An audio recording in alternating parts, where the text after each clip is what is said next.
श्री स्वामी समर्थ वाटी family Divya's kitchen Marathi या YouTube चॅनलवरती तुम्हा सर्वांचे खूप खूप स्वागत आहे। आज आपण बघणार आहोत थंडीमध्ये सर्दी खोकला व छातीमध्ये कफ होतात, यासाठी घरगुती छोटासा असा उपाय म्हणून आज आपण गूळ आणि अद्रकची कँडी बघणार आहोत। चला तर मग रेसिपी सुरू करूयात। इथे सर्वप्रथम मी अद्रक छान असं पाण्याने स्वच्छ धुवून घेतलेले आहे व त्यासोबत त्याची साल देखील काढून घेत आहे। अद्रकची साल काढून अद्रक कट करून घेऊया आणि गूळ देखील कट करून घेऊयात। आणि हो, गूळ आणि अद्रक हे आपण कढईमध्ये ज्यावेळेस शिजवू त्यावेळेस आपल्या गॅसची फ्लेम लो टू मीडियम असायला हवी, जेणेकरून अद्रकची पेस्ट व गूळ हे कढईला खाली चिटकून कडवट असा स्वाद देणार नाही। चला तर मग इथे सर्वप्रथम आपण मिक्सर जारमध्ये अद्रकचे तुकडे बारीक करून घेऊयात। इथे आपण अद्रक बारीक करून घेतलेला आहे, त्यासोबत त्यामध्ये थोडंसं पाणी टाकून पुन्हा एकदा बारीक करून घेऊयात, जेणेकरून अद्रकच्या पेस्टमध्ये अद्रकचे मोठे मोठे तुकडे राहणार नाहीत। इथे आपली पेस्ट तयार झालेली आहे।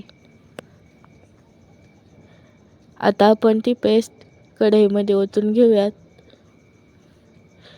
व त्याचबरोबर गूळ देखील टाकून घेऊयात। गूळ आणि अद्रकची पेस्ट मिक्स करून घेत आहेत, तोपर्यंत आपण जी पेस्ट मिक्सरच्या जारमध्ये राहिलेली होती त्यामध्ये थोडंसं पाणी टाकून ती पेस्ट पुन्हा कढईमध्ये ओतून घेऊयात। आता आपण मिश्रण छान असे मिक्स करून घेऊयात। गूळ हा मेल्ट होऊ लागलेला आहे, तुम्ही बघू शकता। त्यामध्ये आपण थोडेसे काहीतरी स्पाइसेस टाकून घेऊयात, जसे की काळे मीठ, चाट मसाला, साधं मीठ आणि विलायची पूड। आपण विलायची पूड वगैरे मिक्स करून घेऊयात।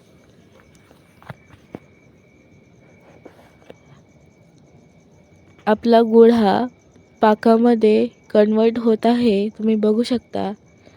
आपण ते एका प्लेटमध्ये पाणी घेऊन मिश्रण टाकलं होतं, ते छान असं कडक होऊ लागलं आहे, म्हणजे की आपली कँडी तयार होत आहे। आता आपण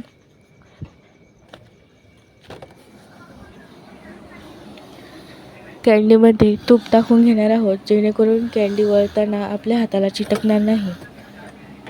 आता आपण इथे तुपाने ग्रीस केलेल्या प्लेटमध्ये सर्व मिश्रण ओतून घेऊया व 1 ते 1.5 तासासाठी रेस्ट देऊन घेऊयात। आता आपले मिश्रण 1 ते 1.5 तासापर्यंत थंड झालेलं आहे। आता आपण त्याचे कँडीज करून घेऊयात। इथे मी या प्रकारे सर्व कँडीज तयार करून घेत आहे व त्याला आपण पिठी साखरमध्ये कोट करून घेऊयात, जेणेकरून कँडी ही एकमेकाला चिटकणार नाही।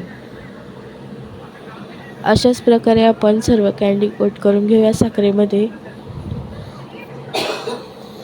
इथे आपल्या सर्व कँडी पिठी साखरमध्ये कोट करून झालेल्या आहेत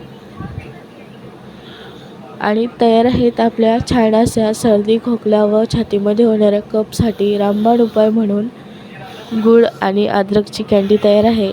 अशाच नवनवीन रेसिपीसाठी दिव्यास किचन मराठी या यूट्यूब चॅनलला लाईक, शेअर, सबस्क्राईब करायला विसरू नका। भेटूयात नवीन रेसिपीसोबत। धन्यवाद।